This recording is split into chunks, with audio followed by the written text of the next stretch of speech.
नमस्कार, मैं हूं जागृति। अपना उत्तर प्रदेश में रुक कर लेते इस वक्त की बड़ी खबर मथुरा से, जहां यमुना एक्सप्रेसवे पर भीषण सड़क हादसा हो गया। तो वहीं आपको बता दें कि अज्ञात वाहन ने कार को टक्कर मारी, जिसके बाद दर्दनाक हादसे में 7 लोगों की मौत हो गई। वहीं हादसे में 2 लोगों की हालत गंभीर बताई जा रही है। आगरा से नोएडा की ओर ये कार जा रही थी जब अज्ञात वाहन ने इस कार को टक्कर मारी, तो इस हादसे में 7 लोगों की मौत हो गई। आपको बता दें कि मृतक में 3 महिला, 3 पुरुष और 1 बच्चा शामिल है। तो आगरा से नोएडा जा रही थी कार, और वहीं आपको बता दें कि अज्ञात वाहन ने कार को टक्कर मार दी, जिसके बाद हादसे में 7 लोगों की मौत हो गई, जबकि 2 की हालत गंभीर बताई जा रही है। तो आगरा से नोएडा जा रही थी कार, जिस दौरान ये भीषण सड़क हादसा हो गया। वहीं पुलिस अब इस पूरे मामले की जांच में जुट गई है। तो ये बड़ी और अहम जानकारी, जहां यमुना एक्सप्रेसवे पर भीषण सड़क हादसा हो गया, तो वहीं सड़क हादसे में 7 लोगों की मौत हो गई है और 2 लोगों की हालत काफी गंभीर बताई जा रही है। आपको बता दें कि आगरा से नोएडा के लिए ये कार जा रही थी, जहां पर शादी समारोह में शामिल होने के लिए ये परिवार जा रहा था। तो वहीं 7 लोगों की इस हादसे में मौत हो गई, जबकि 2 की हालत काफी गंभीर बताई जा रही है। वहीं पुलिस अब इस पूरे मामले की जांच में जुट गई। तस्वीरें आप देख सकते हैं, यमुना एक्सप्रेसवे की तस्वीरें हैं, जहां पर भीषण सड़क हादसा हुआ था और इस हादसे में 7 लोगों की मौत हो गई थी। तो एक ही परिवार के 9 लोग कार में सवार होकर एक शादी समारोह में शामिल होने के लिए जा रहे थे, जिस दौरान ये भीषण सड़क हादसा हो गया। तो वहीं इस हादसे में 7 लोगों की मौत हुई है, जबकि 2 की हालत गंभीर बताई जा रही है। आपको बता दें कि मृतक में 3 महिला, 3 पुरुष और 1 बच्चा शामिल है।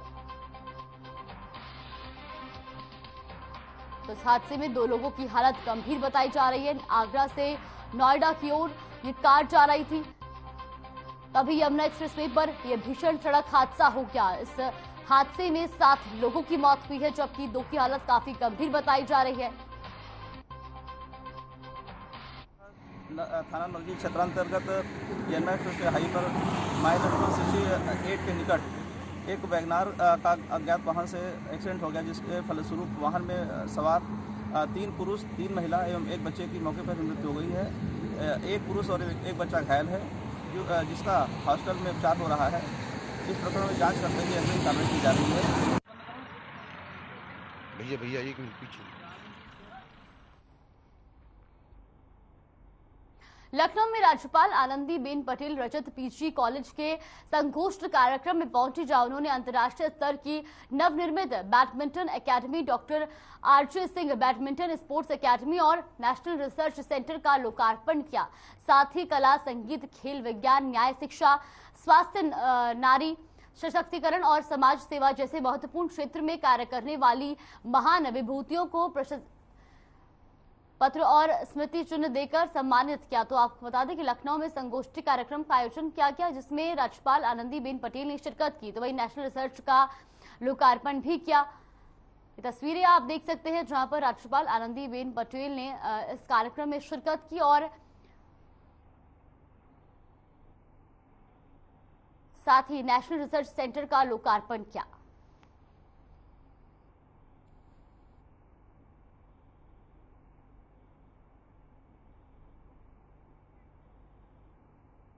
लखनऊ में सीएम योगी आदित्यनाथ के आदेश पर श्रम और सेवा योजना राज्य मंत्री ने अधिकारियों के साथ बैठक की। आपको बता दें कि इस दौरान राज्य मंत्री रघुराज सिंह ने विभाग के सभी अधिकारियों को निर्देश दिया कि सरकार की योजनाओं का सीधा लाभ गरीबों को मिले। उन्होंने कहा कि अटल आवासीय विद्यालय का निर्माण कर गरीबों के बच्चों को बेहतर शिक्षा मिलेगी, जिसका जल्द ही काम शुरू करने के लिए सीएम योगी ने आदेश दिया है।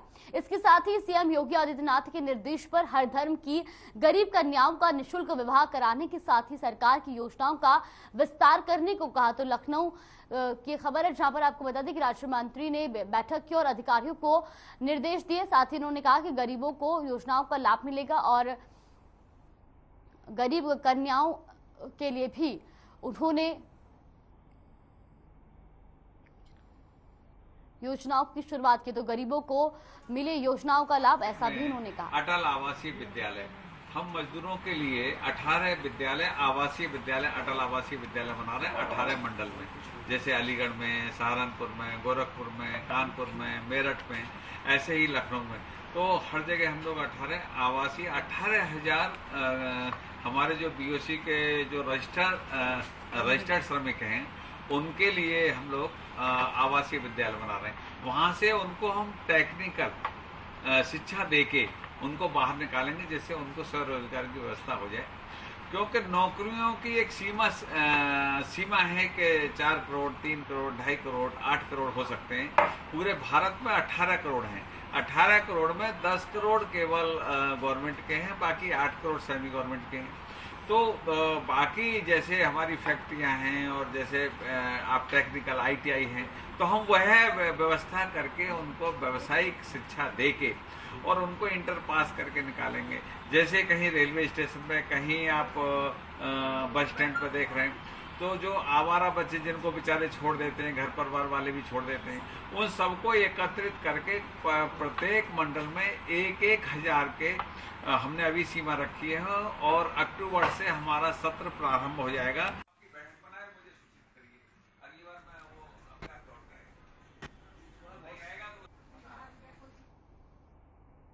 शुक्रवार को केंद्रीय वित्त राज्य मंत्री पंकज चौधरी लखनऊ दौरे पर रहे, जहां उन्होंने, आपको बता दें कि कस्टम के अधिकारियों के साथ समीक्षा बैठक की। उन्होंने पीएम मोदी को धन्यवाद देते हुए कहा कि वित्त मंत्रालय जैसी बड़ी जिम्मेदारी पीएम मोदी ने दी है, उसके लिए बहुत बहुत धन्यवाद। उन्होंने कहा कि कोरोना काल में पूरी दुनिया का बजट गड़बड़ाया है। प्रधानमंत्री नरेंद्र मोदी के नेतृत्व में भारत देश दोबारा खड़ा हुआ है। कोरोना काल में देश की महंगाई, अंतर्राष्ट्रीय लेन देन के कारण बढ़ा खाद्यान्न तेल पर भारत सरकार ने टैक्स घटाकर राहत दी।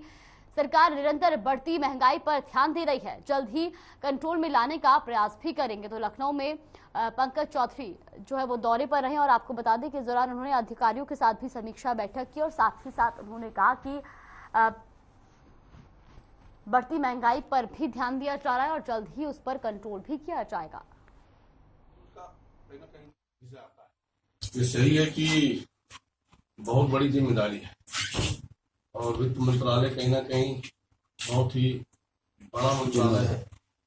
देश के सभी चीज वित्त से कहीं ना कहीं जुटे हुए हैं और जिम्मेदारी प्रधानमंत्री जी ने जिस विश्वास के साथ दिया है, मैं पूरा लगन और मेहनत से उसको देख रहा हूँ और उस पर खरा उतरने का प्रयास कर रहा हूँ। देखिए, अगर आप कोविड की बात करते हैं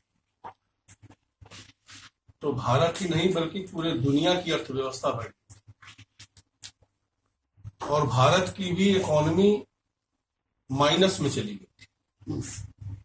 मैं धन्यवाद दूंगा देश के प्रधानमंत्री जी को और अपने वित्त मंत्री निर्मला सीतारमण जी।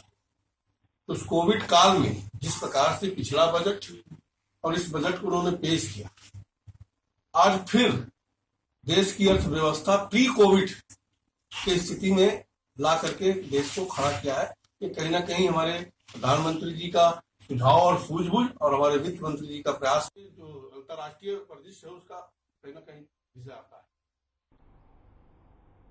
खबर कानपुर से है। एसपी के राष्ट्रीय अध्यक्ष और पूर्व मुख्यमंत्री अखिलेश यादव ने प्रदेश सरकार को कटघरे में खड़ा करते हुए सीधा आरोप लगाया है कि पूर्व मुख्यमंत्री अखिलेश यादव ने कहा कि बुलडोजर धर्म और जाति देखकर चला रहे हैं। साथ ही कहा कि मुसलमानों को बेवजह परेशान किया जा रहा है। घाटमपुर का मदरसा गिराए जाने के मामले में अखिलेश यादव ने कहा कि 50 साल पुराने भवनों को गिराया जा रहा है, लेकिन 5 साल पहले के अवैध कब्जों पर कुछ नहीं किया जा रहा। ये कब्जे तो बीजेपी सरकार के दौरान ही हुए हैं। साथ ही कहा कि कानपुर की पुलिस बेलगाम हो गई है, निरंकुश होकर काम कर रही है। पुलिस का राजनीतिक इस्तेमाल भी किया जा रहा है। एसपी मुखिया अखिलेश यादव ने झांसी से लखनऊ जाते वक्त कुछ देर के लिए भौती के एक संस्थान में रुके थे। यहाँ पहले उन्होंने 3 विधायक जिताने के लिए कानपुर की जनता का शुक्रिया किया, तो वहीं उसके बाद बीजेपी सरकार को घेरा।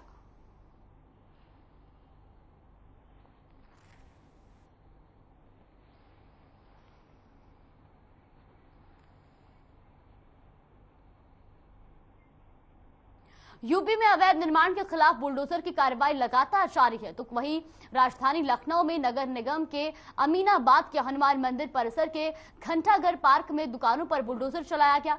देखिए खास रिपोर्ट।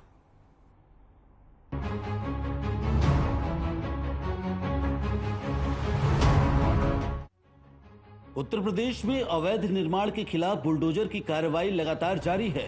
इसी कड़ी में गुरुवार को राजधानी लखनऊ में नगर निगम ने अमीनाबाद के हनुमान मंदिर परिसर के घंटाघर पार्क में अवैध रूप से तैयार दुकानों पर बुलडोजर चलाया। आपको बता दें कि जिस जमीन पर इन दुकानों का निर्माण हुआ था वो नगर निगम का पार्क है। यहाँ अवैध निर्माण के खिलाफ लंबे समय से क्षेत्रीय पार्षद सुनीता सिंघल और उनके पति विनोद सिंघल आवाज उठा रहे थे। इस अवैध निर्माण को लेकर साल 2019 से ही एलडीए की तरफ से नोटिस दी जा चुकी थी। आखिरकार गुरुवार को नगर निगम ने ध्वस्तीकरण किया। हालात को देखते हुए मौके पर भारी संख्या में पुलिस बल भी तैनात रही।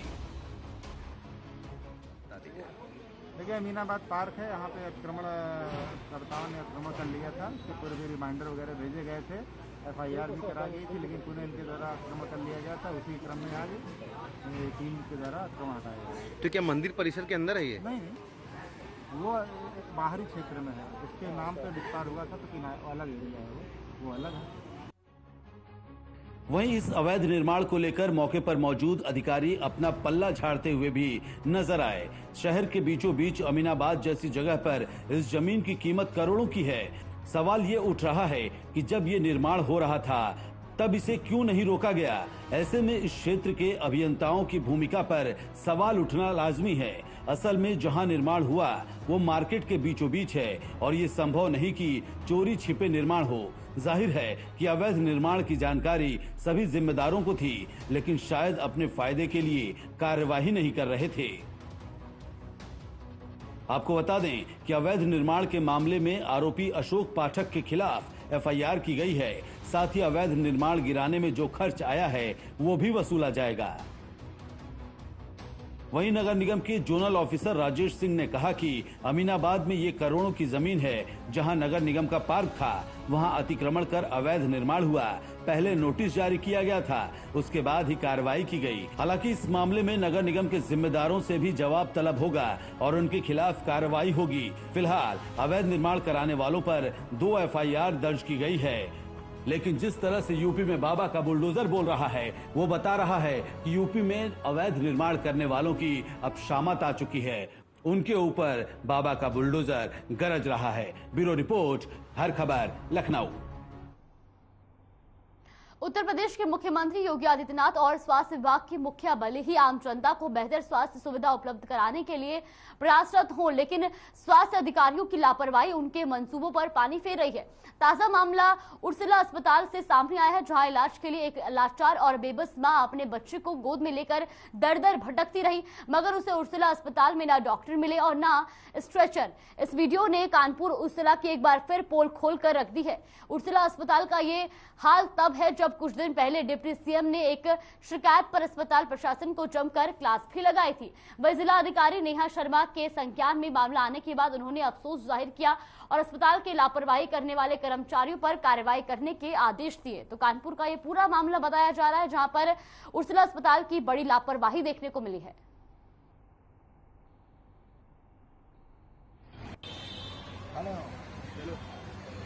माँ को अपने पुत्र को लेकर के बिना स्ट्रेचर के हाथ में लेकर के जाना पड़े, इसको हम लोगों ने संज्ञान लिया तुरंत ही। और उसके उपरांत हम लोगों ने जो 2 वार्ड बॉयज़ थे इसके लिए जिम्मेदार, उनके विरुद्ध में कार्रवाई। 2 डॉक्टर्स जिन्होंने उनको देखा था उन्होंने अच्छे से गाइड नहीं किया, उनके विरुद्ध में कार्रवाई। इस तरह से कार्रवाई हम लोगों ने की है और डायरेक्टर उर्सुला को ये भी निर्देशित किया है कि इस तरह के कोई भी इंसिडेंट्स जो होंगे उनको बहुत कठोरता से लिया जाएगा और एक प्रॉपर अनुशासन और एक संवेदनशीलता का परिचय देते हुए ही हॉस्पिटल्स में कार्रवाइयाँ होनी चाहिए।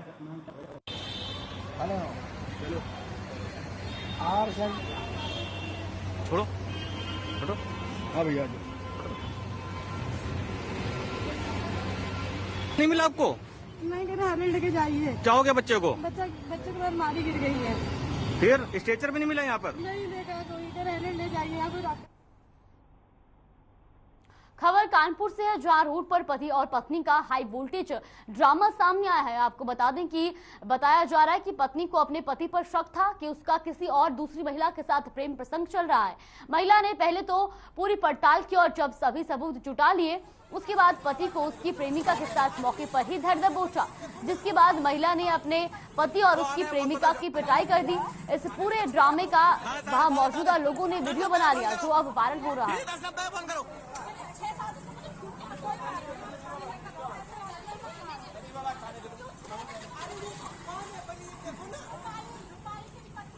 कौन है वो पता थाने 10 फोन करो दीदी 10 फोन करो।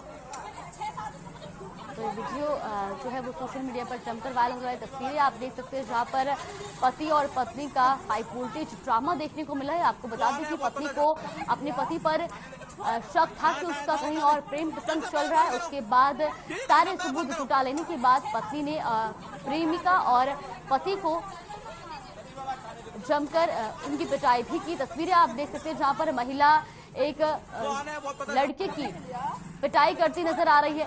तो वहीं वहां पर मौजूद लोगों ने इस पूरे मामले का वीडियो बना दिया और जो कि अब जमकर वायरल हो रहा है। तस्वीरें आप देख सकते हैं टीवी स्क्रीन पर जहां पर एक महिला दूसरी महिला को पीटती नजर आ रही है। तो वहीं आपको ये भी बता दें कि ये महिला और पति वहां पर मौजूद है और महिला ने प्रेमिका और पति दोनों की पिटाई भी की है।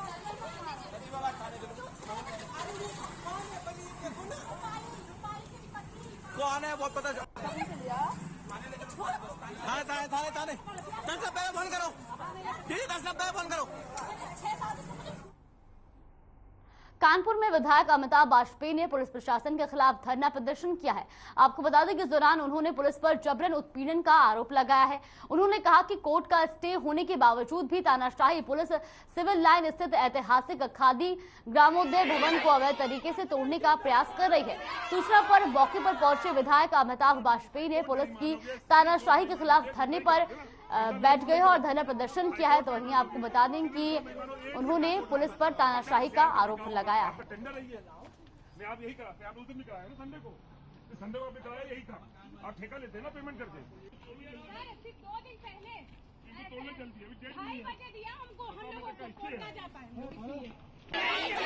कहते हैं 15/239 मैसेज है उसमें और चूंकि मैं इन गरीब लोग पहले से जानता था कई बार कोरोना में आप लोगों ने मदद करी इनकी।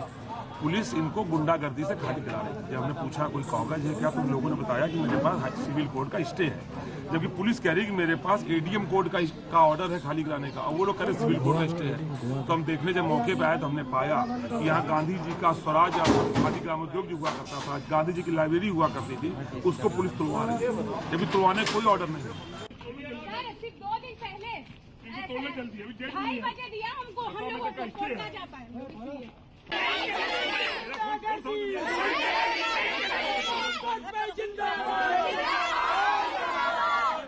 कोर्ट नहीं, हाई कोर्ट नहीं मानोगे, सिविल कोर्ट नहीं मानोगे, गुंडाई करोगे ना।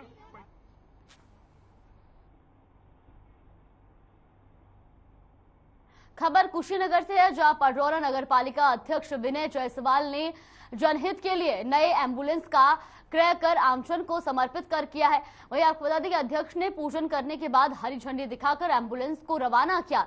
इस दौरान विनय जायसवाल ने कहा कि बिजली, पानी, सड़क सफाई के अलावा शिक्षा, स्वास्थ्य में भी नवोन्मेष करते हुए नई नई योजनाओं को धरातल पर उतार रहे हैं। तो कुशीनगर में नगर पालिका अध्यक्ष का सराहनीय कदम देखने को मिला है। एम्बुलेंस सेवा कार्यक्रम का शुभारंभ किया गया जहां उन्होंने कहा कि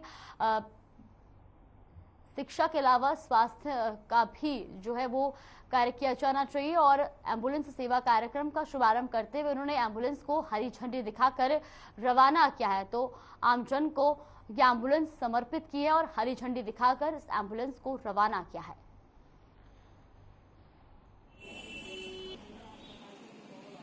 नगर पालिका क्षेत्र अब बहुत ज्यादा बड़ा हो गया है। वैसे तो सरकार का एम्बुलेंस चलता ही है, लेकिन कभी कभी ये देखने को मिला कि नगर में अगर कोई बीमार है और एम्बुलेंस की वजह से न आने की वजह से, समय से न आने की वजह से वो उनका देहांत हो गया, परेशानी हो गई, समय से नहीं पहुंच पाया। इसलिए नगर पालिका परिषद पडरौना बोर्ड ने सभी सामान्य समाधानों के साथ निर्णय लिया बोर्ड में बैठ के कि एक व्यक्तिगत नगर पालिका का एम्बुलेंस होना चाहिए जो नगर क्षेत्र और आसपास के लोगों को उसकी सुविधा मिल सके। और हम लोगों ने आज वो एम्बुलेंस मंगवाया है जो पूरे तरीके से निःशुल्क है। उसमें एक फार्मासिस्ट की भी व्यवस्था की गई है।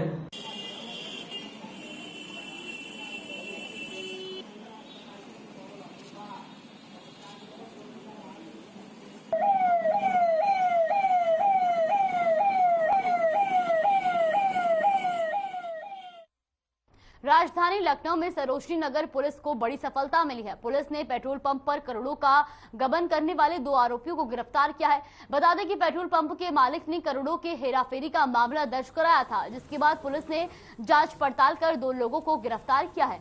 पूछताछ में बताया कि पेट्रोल पंप के अकाउंटेंट की मिलीभगत से उन्होंने करीब 2 करोड़ 80 लाख का गबन किया है। पकड़े गए दोनों ही आरोपी पेट्रोल पंप पर काम करते थे और उन्होंने 2016 से 2021 तक लगभग 2 करोड़ 80 लाख रुपए का गबन किया।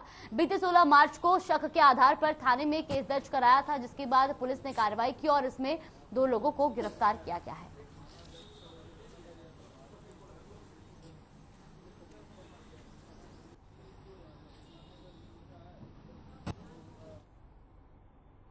तो वही राष्ट्रीय लोकदल के प्रदेश कार्यालय पर पूर्व केंद्रीय मंत्री चौधरी अजीत सिंह की पहली पुण्यतिथि मनाई गई। इस मौके पर आपको बता दें कि पार्टी के महामंत्री अनिल दुबे ने बताया कि किसानों के लिए आजीवन संघर्ष करने वाले चौधरी अजीत सिंह की पहली पुण्यतिथि आज पूरे देश में मनाई जा रही है और हम उन्हीं की तरह किसानों के मुद्दे लगातार उठाते रहेंगे और संघर्ष के रास्ते पर चलते रहेंगे।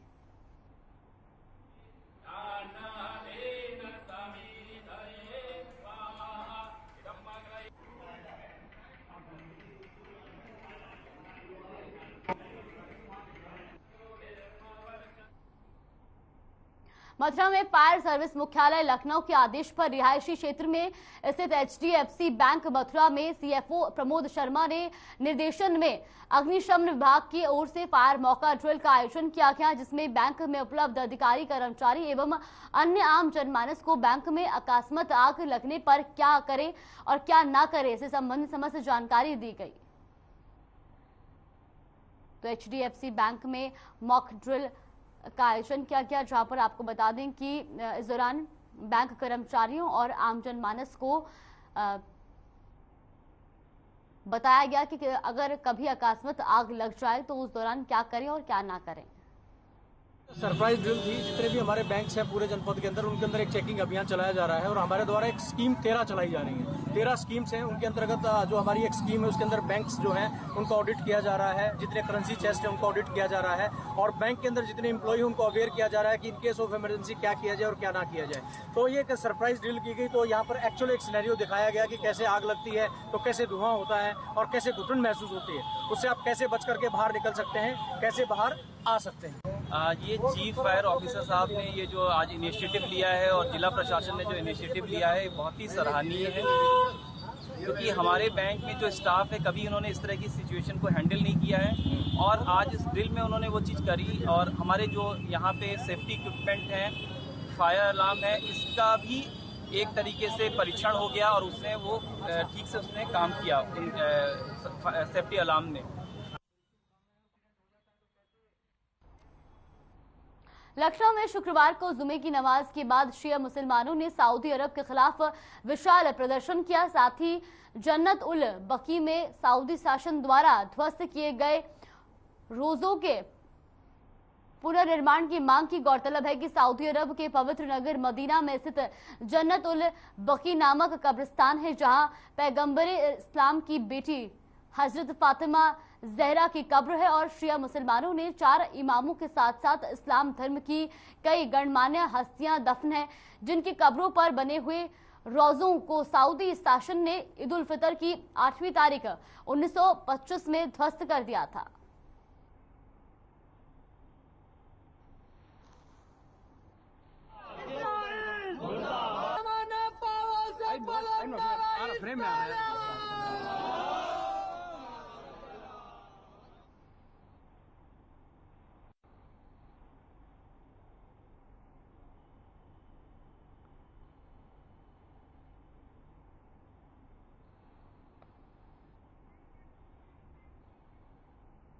फिलहाल के लिए अपना उत्तर प्रदेश में बस इतना ही। आप देखते रहिए। नमस्कार।